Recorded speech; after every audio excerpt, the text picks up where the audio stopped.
All right, so here we are on to the final portion of the lecture for this first lesson. And this will be the longest portion because we're actually looking at the literary text, but it's exciting. I'm glad we finally get to the story. And there was all of this foregrounding with the previous pieces of this lecture because I had to give you all of the introductory parts for the course, go over the syllabus, go over the theme. Normally, we'll just jump right into the literature. So there'll usually be two readings, like we had The Hero's Journey and Gilgamesh, and there'll just be two parts to the lecture to go over those two readings, and they'll both be literary texts, stories or poems or something of the such. So most of the lectures will be much more exciting than what we've had so far.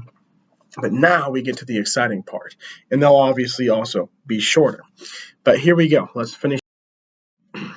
So, as I mentioned in the first part of the lecture, my teaching philosophy is historical, philosophical, and pedagogical. And what that means is we look at the context or the history that informs the literary text, the content or the philosophical ideas of the text, and finally, the pedagogical elements of the text, the things we can learn from it. So context, content, and learning. So we'll go through the slides in that manner.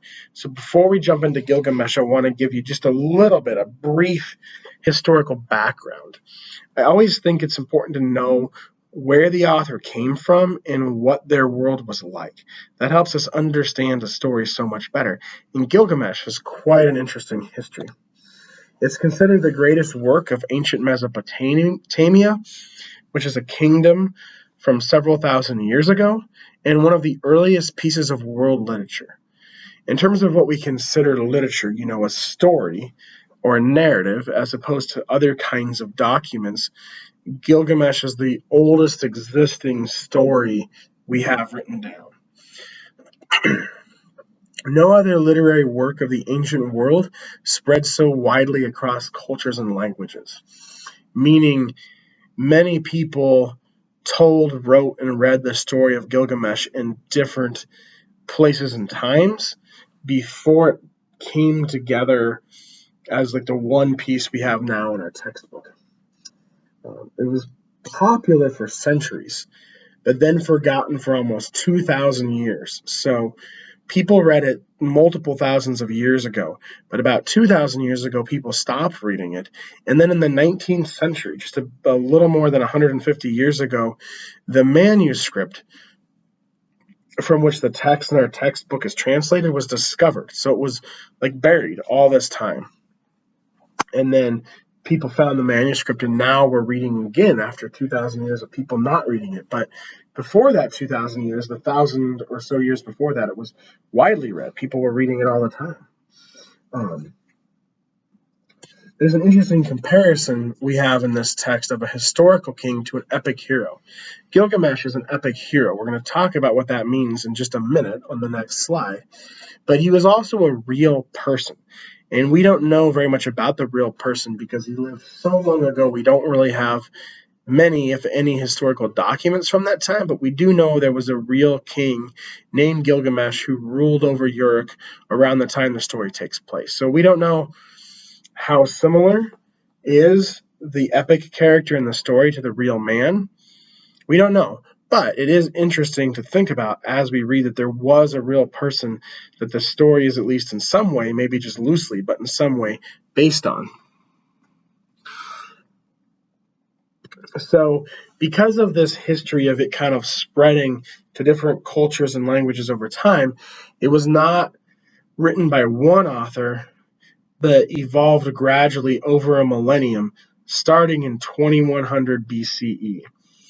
So about 4,000 years ago was when people first started telling and writing the story of Gilgamesh.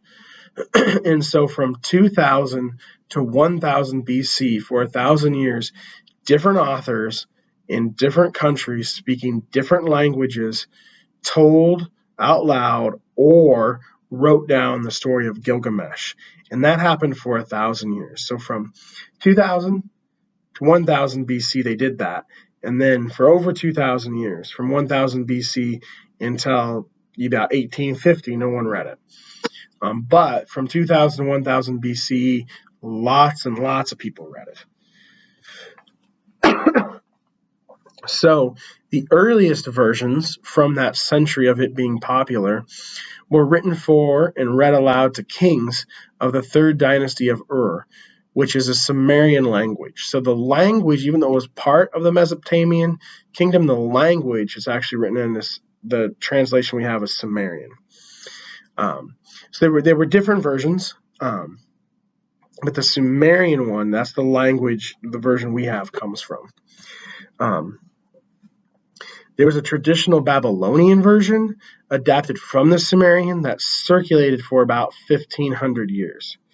And what we're reading now is considered the definitive revision, and it's attributed to a Babylonian priest whose name I'm not going to try to pronounce, around about 1200 BCE. So this isn't the most exciting information I know.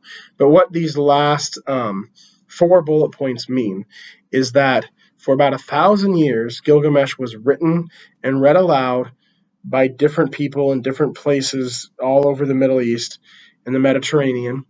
And about 900 years into that period, a Babylonian priest wrote down one version, which is considered by scholars to be like the definitive version. And that's the version that's been translated for us and is in our textbook that we're reading for class. This version, the Babylonian priest version that we're reading for class, is 11 chapters on 11 clay tablets, which is really interesting. That's how they wrote things down, 3,000 years ago. And so it's pretty complete, which is very impressive in of itself. But as you'll probably notice, some pieces are missing. And our translation in our textbook does tell us that, so that's helpful. And there's still, archaeologists are still discovering new pieces of it. So every few years, the textbook updates the translation if they've discovered anything new. And so it's just a really interesting history. I mean, it's so different from how, say, a person, an author, sits down and just writes a novel today, and then you buy that novel and read it. Incredibly different. But that's how literature was produced, 3,000 to 4,000 years ago. And we're just very fortunate, very blessed to have any example of literature from 4,000 years ago. And we can read it now in a brilliant translation that renders it like a fairly accessible story. So that's all pretty impressive. And so we're going to take a look now at this oldest piece of world literature. I do want to cover one more thing before we look at the actual text, which is the idea of epic poetry. So an important element of this class is genre, because we're reading different texts from different places in different languages from a number of centuries, from millennia, really. We're covering thousands of years in this class. And so genre, or the type of story something is very important, because these different places would use different genres in different contexts and time periods. So genre is like the category of something. For instance, if you think about movies, you have like action or drama or comedy or sci-fi. Those are genres.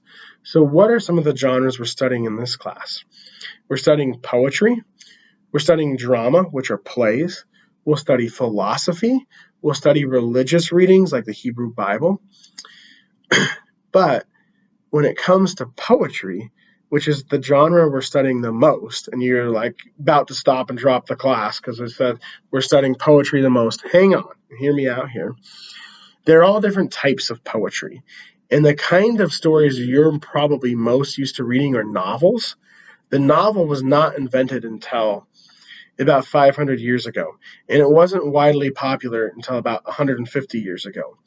So what did people read and write before the novel? Well, poetry, and then drama, plays, but mostly poetry.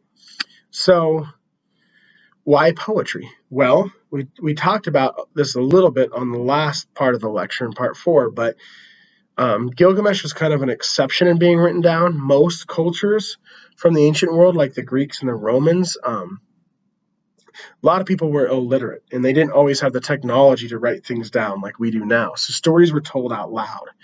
And telling them in verse form, telling a story with kind of the rhythm and the sound and the rhyming of poetry made it easier for people to remember.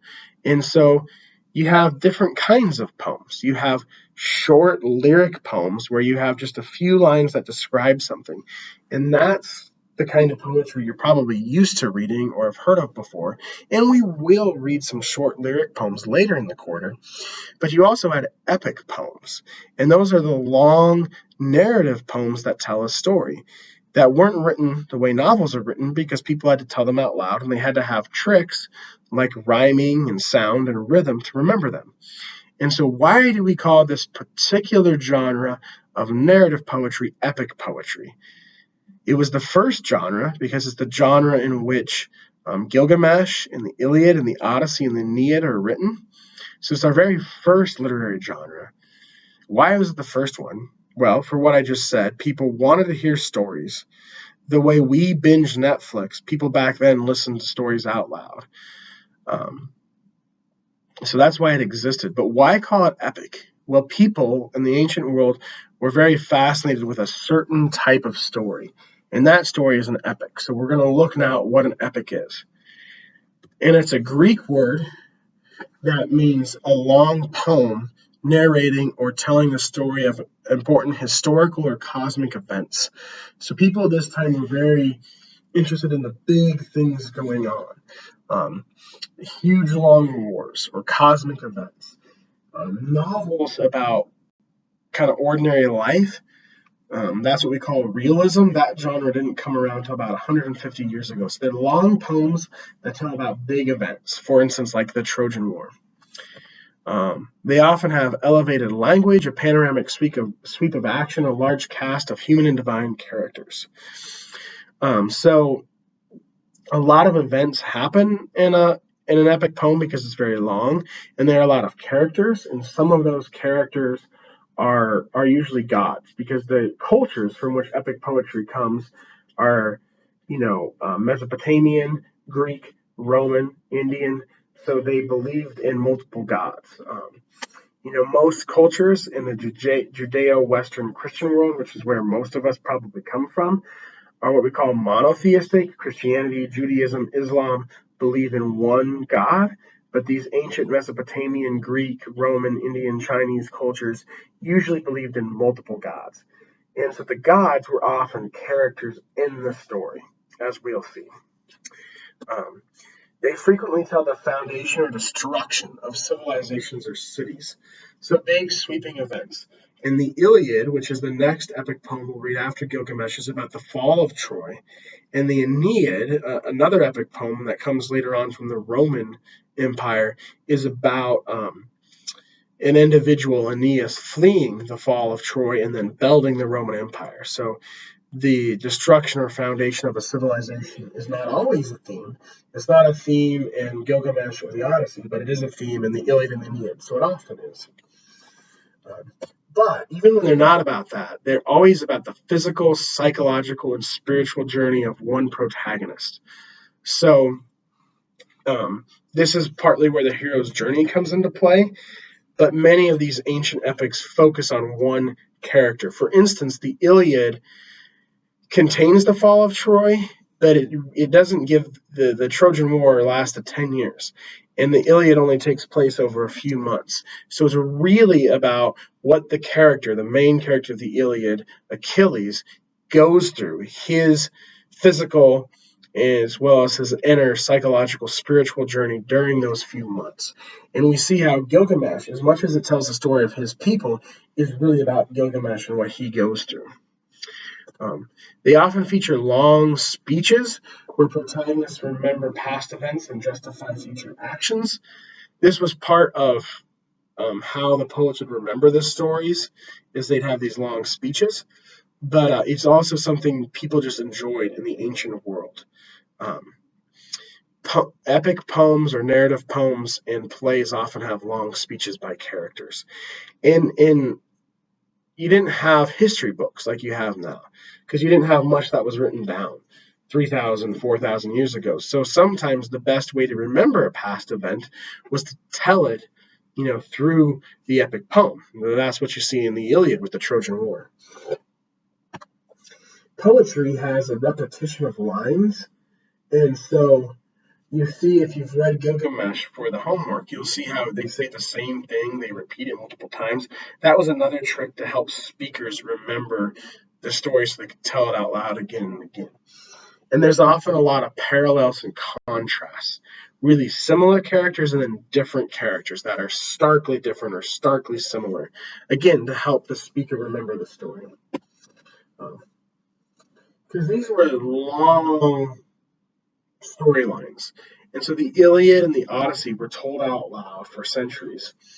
And Gilgamesh was not as much, but it still has a lot of the same oral and performative roots because it has this poetic language, being epic poetry.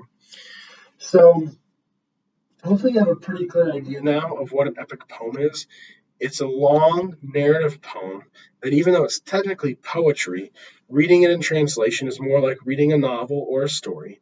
And it tells the story of a big, powerful hero who goes on a physical as well as a spiritual journey and learns about themselves. The Greeks, with the Iliad and the Odyssey, are the most famous culture for epic poems, and we'll read them in a few weeks. But Gilgamesh is the first epic poem, and that's why epic poetry is the oldest genre. So what does Gilgamesh have in common with the Greeks and what not? What are some similarities and differences between this first epic poem and the most famous epic poems? Some of the differences. It was only translated into cuneiform, not alphabetic languages. Which means it had like the Sumerian language from which Gilgamesh is translated has like symbols rather than letters. We talked some about that in the previous part of the lecture where I was giving background on language. But what are some of the similarities? They're mainly thematic, whereas the differences had to do more with the form in which it was written, which isn't that important to us today. What is important is the themes, the content, the ideas, and there's a lot of similarities with the Greeks there. It's a long poem telling the story of a hero, his nation, his gods, which is also kind of just like a good definition for an epic poem.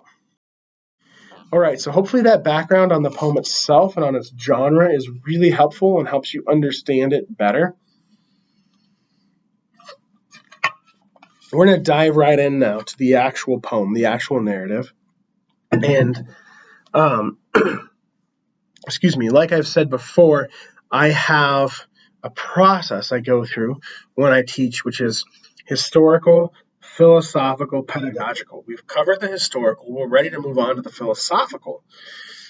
And this is where we get into actually analyzing the text. And really the goal for this course is to help you learn to analyze text. Another goal is to help you learn about the literature, the history, and the culture of the ancient world. But the best way to learn about a history or a culture of a people is through its literature. So to do that, you have to learn to analyze literature. And if you take anything away from this class, it's how to analyze literature. Because as important as it is to know these things about the ancient world, it's even more important that you know how to learn them. Because if you know how to learn them, then you don't need me. And you can take any text, whether it's from the ancient world or whether it's from just was published yesterday, and apply these strategies and learn to interpret it so that you understand more about the world and culture. And so really that's what I'm doing, is giving you strategies to learn to analyze literature. So what are those strategies? Well, partly they're historical, philosophical, and pedagogical. But when we get to the philosophical part, that's where we really start doing the analysis. The rest is just kind of background before that, which is important, but it's not the actual analytical part. So how do you do literary analysis? The key is asking the right questions. And as you ask questions and try to answer them and maybe get some answers, you then, from your answers, build on that and ask harder questions. So I basically have, I think it's about 4 or 5 levels of questions in terms of their difficulty.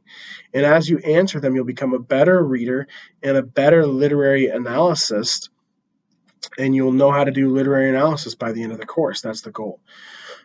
So the first level of questioning is called reading or pre-reading questions. And these are just things to think about as you read. A lot of studies show that if you write something down while you read, your mind better remembers the content you were reading. And so your mind should be active while you're reading, not passive. Some things you might read passively, but great literature you want to read actively. So, what do you think about to keep your mind active while reading? Well, my goal each week with the reading questions is to give you some questions to think about as you read so that your mind stays active. So, as you highlight, take notes in the margins, and ask your own questions, these questions can help inform those processes and help you be a very active reader so that you really grapple with the story, learn about it, and can really engage with it. So these are very basic questions then. They're the first level of questioning. And they help you just kind of have some things to think about with the story. And so with Gilgamesh, I asked, what do you think of him? Do you like him? Why or why not? That's one of the most basic questions to ask as you're meeting your protagonist. Then I take our theme for our class, does Gilgamesh experience any of the steps of the hero's journey?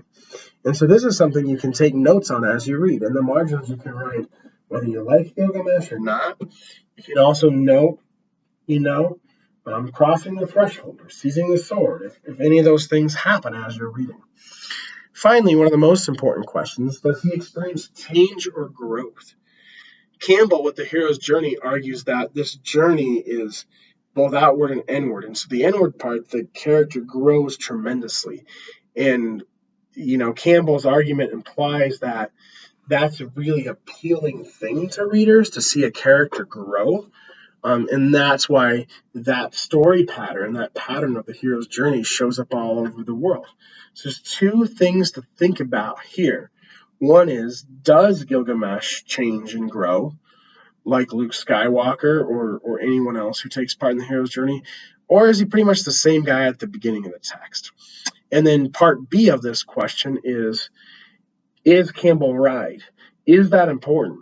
Is seeing a character change and grow and be a different person than they were at the start of the story, is that important for it being a good story? Or can a story have a simple protagonist who doesn't change, who doesn't learn, and can it still be a good, entertaining, worthwhile story?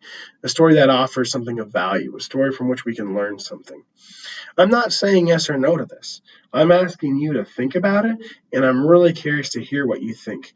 So this question will circle back to at the end of the lecture, and it can be one of the questions you answer for your discussion board post. But it's a good thing to think about while you're reading. It can be kind of one of your goals. These first two questions you can make notes in the margin on. And the third one is more just to think about. Like, what do you think? Does this happen, and is it necessary for a good story, as and after you read? So ideally, you've already kind of answered these questions. You don't have to turn them in, but hopefully you're kind of writing in the margins of your textbook and answering them, because if you do, you'll be really engaged with the story. But you don't have to turn them in, and hopefully you've already answered them. So keep them in the back of your mind as we go through the story. So the first level of questioning is reading or pre-reading questions. Questions you ask before and as you read that you try to answer as you read. The next level of reading question is a philosophical question. So this is, once we've read the story, we come back to it and kind of go through it again and skim it or read it again and kind of unpack it more after that basic first through reading and saying, what is it about? What is it telling us? So the first question is just some basic questions to get engaged. The second level of questioning is what does the story tell us? And for this, we do what we call close reading, which is where we take a passage from the story or poem and analyze it. Say, what do these words mean? What do these words tell us that's important to know about the story? And when you write papers for the class, which we'll talk about how to write papers for the class in detail when we get to lesson 4, but when you do that, you'll make an argument about what a text means, and you'll need to support it with evidence, because that's always part of writing a paper, but your evidence will be close reading. So to support your argument in the papers for this class, you'll want to take quotes from the story, as I'm about to do, quote them, but then explain to the reader how that quote proves your argument. That's close reading. So as we unpack the story and try to understand its meaning, I'm going to demo close reading for you. And we're going to move through the different main events of Gilgamesh, kind of ask some questions or make some observations about those parts, and look at language from the text that reflects those. So I'm going to start by repeating the first reading question. What do you think of Gilgamesh as a protagonist? Do you like him? Why or why not? Let's try to answer it. And I think the first description of Gilgamesh from the text is really telling. Gilgamesh was singled out from the day of his birth. 2/3 of him was divine, 1/3 of him was human. The lady of birth drew his body's image. The god of wisdom brought his stature to perfection. He was perfection in height, ideally handsome. In the enclosure of Uruk, he strode back and forth, lording it like a wild bull, his head thrust high. The onslaught of his weapons had no equal. His teammates stood forth by his game stick. He was harrying the young men of Uruk beyond reason. Gilgamesh would leave no son to his father. Day and night he would rampage fiercely. This was the shepherd of ramparted Uruk. This was the people's shepherd, bold, superb, accomplished, and mature. Gilgamesh would leave no girl to her mother, the warrior's daughter, the young man's spouses. Goddesses kept hearing their plaints. So I wish we were in a face-to-face class. We're not, but that's okay. But if we were, I would love to hear your reactions to Gilgamesh. I've taught this poem a lot over the years, both in person and online. And when I've taught it in person, I've asked this question. It's a lot of different responses, but I've never really heard anyone say, "Oh, I like Gilgamesh. He seems like a good guy." Because he's really not. He's part human and part god, which is really common. The same is true for Achilles in the Iliad. And his stature is perfection. He was perfection in height, ideally handsome. So he's perfection on the outside. But remember, the hero's journey is about both the outside and the inside. So what's he like on the inside? He's lording it like a wild animal. He's harrying young men beyond reason. He would rampage fiercely. He's the king. He's the leader of Uruk. Does this sound like a good leader? Does a good leader terrorize his people? No. And so what we see is a guy who is probably what, when you envision a king, is like the ideal looking king, but is a terrible leader. So perfection on the outside, totally flawed on the inside at the start of the story. And one last thing I'll note here is these last couple lines, what they mean is very important. Gilgamesh would leave no girl to her mother, the warrior's daughter, the young man's spouse. Goddesses kept hearing their plaints. This is a custom that many cultures had, where on a bride's wedding night, the king or the leader or one of his representatives would sleep with the bride before the husband did on her wedding night. It's depicted in the movie Braveheart, which is a completely different culture, but like I said, it was apparent in many places around the world, including both Scotland at the time of Braveheart and ancient Mesopotamia. And as you can obviously infer, it's incredibly cruel and horrible. And it's part of the reason the Scots rose up and fought back in Braveheart. And so the fact that Gilgamesh is doing this shows there's something really wrong. So what happens next? Well, the gods see that Gilgamesh is not a good leader and that he's causing problems. And they say what he needs is a friend. So they create a companion for him. And his name is Enkidu. Sorry, you'll have to forgive me with some of my pronunciations. I've really studied and tried to pronounce them correctly, but I won't always get them. And never be shy about correcting me. Send me an email if I am, but Enkidu is how you say it. So the gods create Enkidu, which is why he's necessary, and send him to be Gilgamesh's friend, to try to help Gilgamesh. But first he must become human.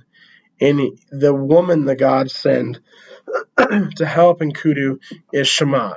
And Shamat humanizes him by making love to him. So sexuality is an important part of the story early on. But why? Why does she need to make love for him to become less like an animal and more like a human? Let's look at a quote. After he had his fill of her delights, he set off towards his beasts. When they saw him, Enkudu the gazelle shied off. The wild beasts of the steppes shunned his person. Enkudu had spent himself, his body was limp. His knees stood still while his beasts went away. Enkudu was too slow, he could not run as before, but he had gained reason and expanded his understanding. So we basically see Enkudu go from being an animal-like person to an actual fully human person in this passage, and it's after he had his fill of her delights, after making love. And so why? This might be kind of a jarring thing to read so early in the story for the first thing you read for this class. I mean, it certainly was for me the first time I read Gilgamesh years ago. And so what it is, love simply is one of the most important parts of being human. It's not so much about the act of making love, but what that represents. Like Luke's hand being cut off is not so much about losing a hand. He could have lost a foot or some other part of his body. It's about the outer torment representing the inner torment. So here, making love is more meant to just represent human connection. Enkudu didn't know anyone else. He was only among the animals here. But through Shamat, he knows what it's like to be loved and accepted. And so then he becomes fully human. Love and acceptance makes one human. That's really what this passage is about, more than making love. But there's some interesting things to note. Shamat is clearly very important. And as the intro in our textbook tells us, there's a lot of important female characters throughout Gilgamesh, which is really unique, especially for such an ancient text. So that's something to kind of note and think about going forward. Also, what are the advantages and disadvantages to being animal or human? Gilgamesh, at its core, is really a story about what it means to be human, and it often uses the juxtaposition of humans and animals to teach us about being human. But it's not like it's just better to be human. The animals have a certain ignorant bliss. Enkudu gains reason and understanding, which are good things, but he and Gilgamesh both suffer immensely throughout the text. A kind of suffering that only comes when one has reason and understanding, in the way that blissfully ignorant animals do not. So it's another question to keep in the back of your mind and think about. Next, we have Gilgamesh and Enkudu. They meet and they wrestle, they fight. This is the beginning of their friendship. So why is this an important scene? Let's look at the scene and see. Enkudu approached him. They met in the public street. Enkudu blocked the door to the wedding with his foot, not allowing Gilgamesh to enter. They grappled with each other, holding fast like wrestlers. They shattered the doorpost. The wall shook. Gilgamesh and Enkudu grappled each other, holding fast like wrestlers. They shattered the doorpost. The wall shook. They grappled each other at the door to the wedding. They fought in the street, the public square. It was Gilgamesh who knelt for the pin, his foot on the ground. His fury abated. He turned away. So you have some of that repetition here I was talking about to help the speakers remember the story. But this scene is incredibly important for a couple of reasons. One, you see Enkudu's humanity on display, the morality that comes with being fully human, and he's able to use that to confront Gilgamesh and help Gilgamesh grow a little bit as a character, and this ignites their friendship. So up to this point in the story, you have a king who is perfection on the outside but flawed on the inside, who is rampaging his kingdom, and that manifests most commonly in him taking the bride on the wedding night. You have the gods create a friend for him who becomes human through knowing human connection, through knowing connection to another human being, who, in his humanity, sees what Gilgamesh is doing and blocks the door to the wedding with his foot. So he says, hey, his foot. So he says, hey, what you're doing is wrong, and confronts him. They fight, and it ends with Gilgamesh being the one who's pinned in the wrestling, and his fury abated, he turned away. So Enkudu has become human through his connection with Shamat. Now he's using his humanity to help Gilgamesh abandon some of his rampaging and become a little more human, become a little bit of a better king. He turns away from the wedding. Enkudu forces him away, but through that wrestling, that fighting. It's almost a cathartic thing, a purging of the emotions Gilgamesh feels. He now has a friend. He now has someone who can challenge him, someone who can kind of help him work out maybe his anger he feels when he's rampaging. He has a companion, a human friend. So this is a very important step.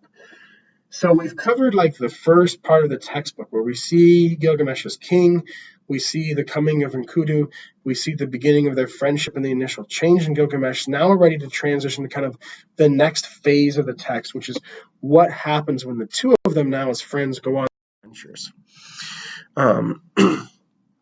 So they go on their adventures, they fight the creature in the forest and then sail down the river, and that's kind of just a scene that shows what their friendship is like and why Enkidu is a very good friend for Gilgamesh to have. He's like the perfect companion.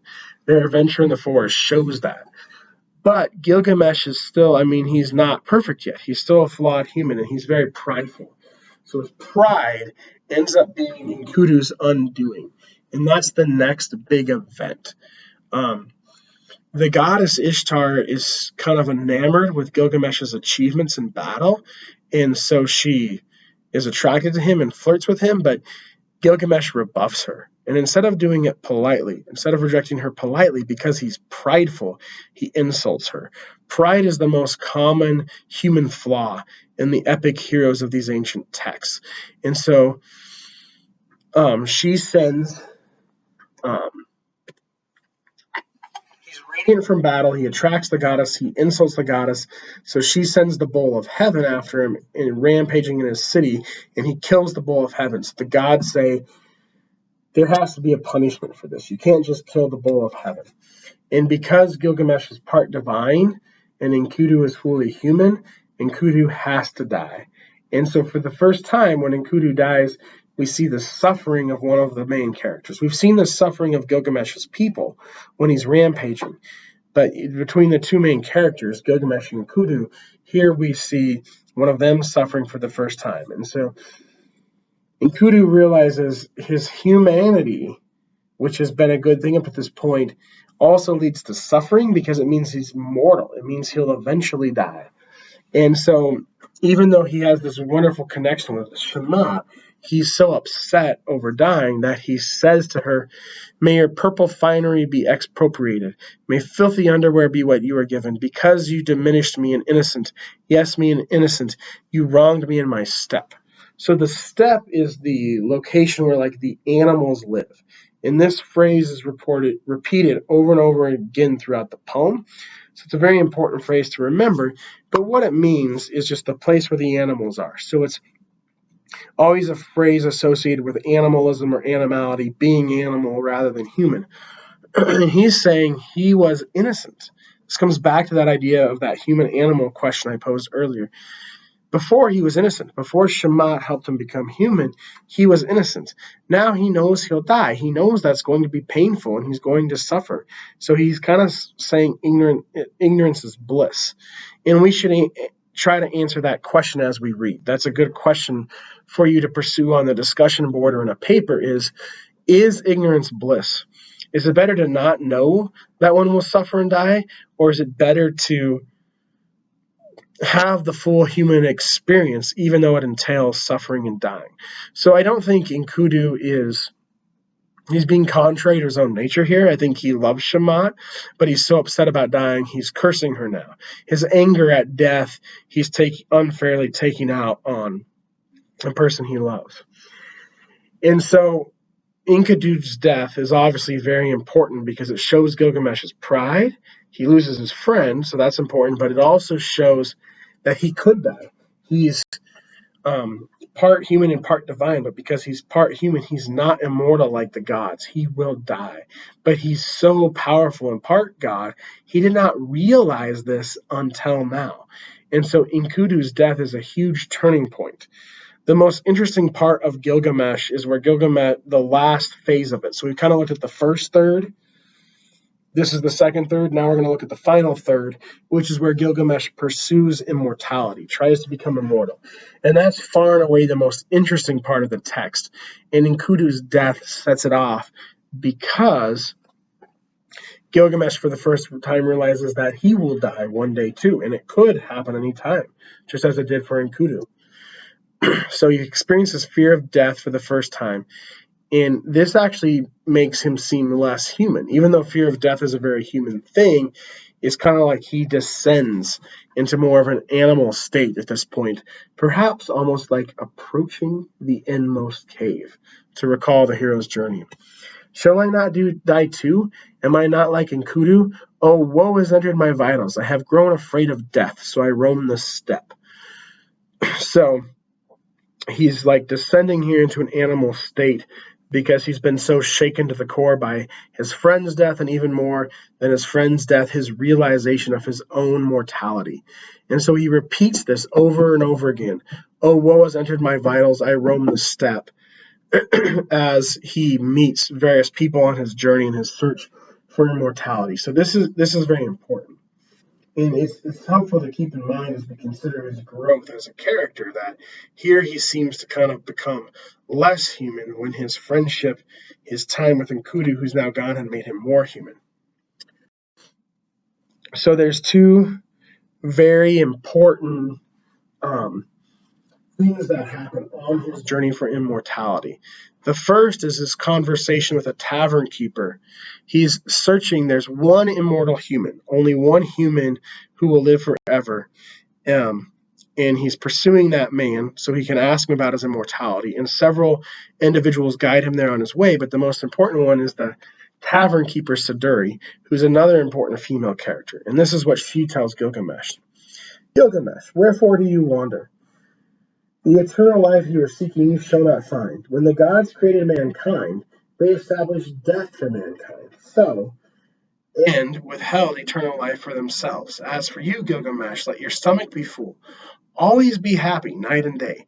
Make every day a delight. Night and day play and dance. Your clothes should be clean, your head should be washed. You should bathe in water.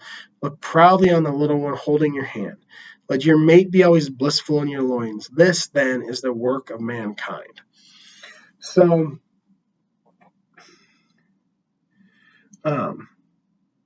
what she's saying here, always be happy. Make every day a delight. Things like your little one holding your hand. So having children, I can speak from experience. That's one of the most joyful things to experience as a human. Let your mate always be blissful. So being with your spouse, these are joyous things. So she's saying, really simply, she's saying enjoy life. But this is an important lesson for Gilgamesh to learn because he's so anguished now about the fear of death that he's not able to enjoy life. He's wandering. And it's really interesting. She also says that the gods intended death for mankind, and they reserved eternal life for themselves. So death is an integral part of being human, which is interesting because being human is what Gilgamesh, the story, the poem, is all about. So keep that in mind. Eventually, he reaches Utnapishtim, the man who is the only immortal. And Utnapishtim is a very important character because he is essentially the Mesopotamian version of Noah. He's the man who survived a flood the gods used to destroy the earth and destroy all their people besides Utnapishtim and his wife. And so Utnapishtim and his wife are like Noah and his wife. And as our intro in the textbook points out, this flood story that Utnapishtim tells is one of the most important parts of Gilgamesh because it shows that confluence of ancient culture. In a few lessons, we'll read the Hebrews and we'll read the biblical flood story with Noah, with which you're probably more familiar. And it'll be really interesting to compare the two. I'm not going to look at the flood story from Gilgamesh now for the sake of time. But when we get to the Hebrew Bible, we'll compare the two, and that'll be a really interesting discussion, I think. But it shows how similar stories showed up in different cultures from the ancient world at the same time. That's part of the convergence or the confluence I've been talking about. One of the questions is why is Utnapishtim immortal? Gilgamesh asks him, since no human is immortal except for him. Well, because he survived the flood. And one interesting difference between this flood story and the biblical one, which I'll note now and save the rest of the discussion for the Hebrew lesson, is that, in the Bible, God is punishing humanity for their sinfulness and orchestrates the flood entirely himself. That's a monotheistic culture. This is a polytheistic culture with multiple gods. So in this story, a key difference is multiple gods orchestrate the flood. But Enlil, kind of the main god or the leader of the gods, is the primary orchestrator of the flood, and he wants to wipe out all of humanity. It's not like in the Bible where there's one person who trusts God and God spares that person and his family. There are a lot of similarities with the animals, and a lot of that is similar. But what's different is Enlil, as opposed to the Hebrew or Christian God, wants to eliminate everyone. There's no one safe in his mind. But one of the other gods, wants to preserve at least one man and wife so that the human race can continue. And that God is the one who tells Utnapishtim about the flood and how to build the boat and to take the animals and how to survive. And so you have some clear similarities, but some clear differences. And it's really interesting that rather than one God orchestrating it all and one person being worthy to survive, instead you have one God orchestrating it and another one like questioning that, rebelling against that, and working out another plan that actually works out. And so you see how the story is a very similar story, but it's adapted by two different cultures to reflect their beliefs and values. One is a story that reflects monotheism, and one is a story that reflects polytheism, and changes are made to reflect those two different beliefs. Beyond that, they're very similar stories. So this is what's fascinating. This is the synthesis. This is what's fascinating about studying these ancient cultures. But Utnapishtim is the only immortal because he survived the flood, and so the gods kind of rewarded him then. So that's interesting. But what's most interesting about this part of the story is what he tells Gilgamesh about immortality. And you'll see it's actually quite similar to what the female tavern keeper said. You strive ceaselessly. What do you gain? When you wear out your strength in ceaseless striving, when you torture your limbs with pain, you hasten the distant end of your days. So Gilgamesh has gone on this incredibly arduous journey and survived and fought all kinds of things to get here in his search for immortality. And so Utnapishtim is saying that in trying to find immortality, you're wearing out your body and you'll actually die sooner. Then he goes on a little bit later to say, no one sees death. No one sees the face of death. No one hears the voice of death, but cruel death cuts off mankind. Do we build a house forever? Do we make a home forever? Do brothers divide an inheritance forever?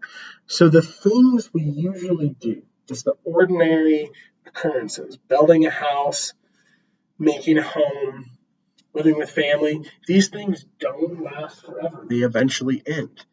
And so what do we make of this? Some of that I want you to unpack on the discussion board or in your papers if you choose to write on Gilgamesh, because I'm really looking forward to reading your thoughts on it. But it's interesting that it's similar. It echoes what the tavern keeper says in that eternal life isn't meant for mankind, is essentially what he's saying here and what the tavern keeper said. And so that seems to be the lesson for Gilgamesh. What you want is not for you, and searching for it will only hurt you. And I connect that you hasten the end of your days to what the tavern keeper said about be happy. Stop searching for immortality and enjoy life. Perhaps that's what it's saying.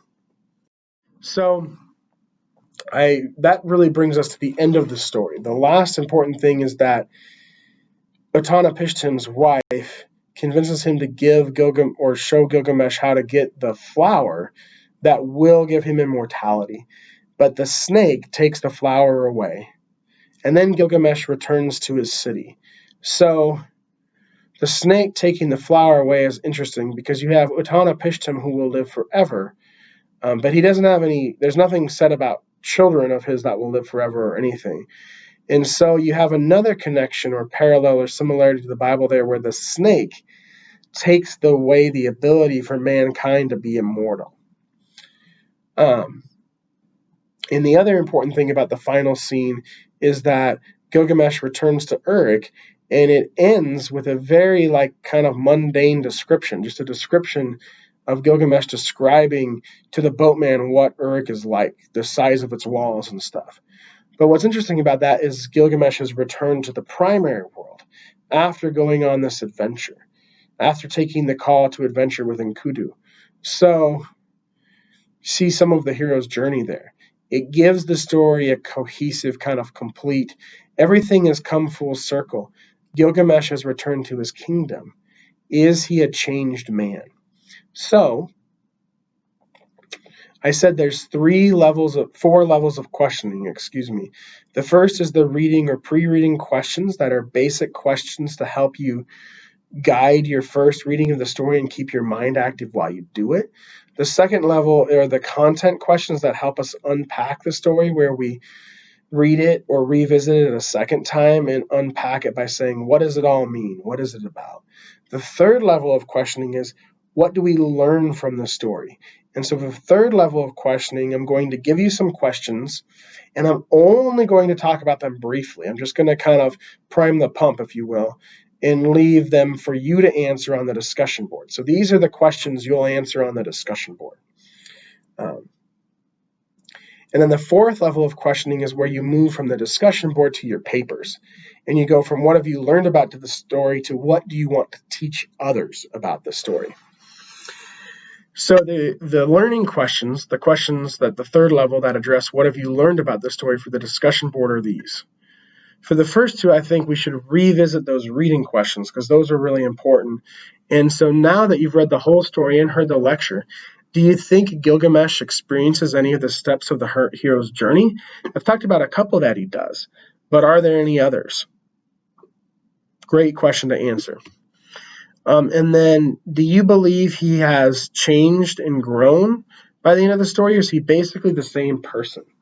In the hero's journey, he's returned to Uruk. He's back to the primary world. Has he returned with the elixir? Is he a changed man? Will he be a better king for his people? We don't see what kind of king he is after that. And scholars widely debate this because Gilgamesh is not a great guy to begin with. And even at the point when Enkidu dies, he's still very prideful. And we don't really know what he thinks about losing the chance at immortality. The ending is kind of ambiguous. So what do you think? This is open for interpretation, and I'd love to read your interpretation. As I mentioned before, another really important question has to do with the female characters. So compared to other ancient works, this story features a number of powerful, influential, and significant female characters, including but not limited to Shamat, Gilgamesh's mother, the goddess Ishtar, the tavern keeper Siduri, Utnapishtim's wife. So you could, for your discussion board, pick one of these and explain how she is significant or important to the poem's narrative. How does she influence the story and how it develops in an important way? And then, to kind of build on that initial observation, consider other female characters. Any female character from any book or story you've read. And you don't have to mention specific ones, but just kind of think about how have you seen women portrayed in the things you've read, or even the films or shows you've seen in the media.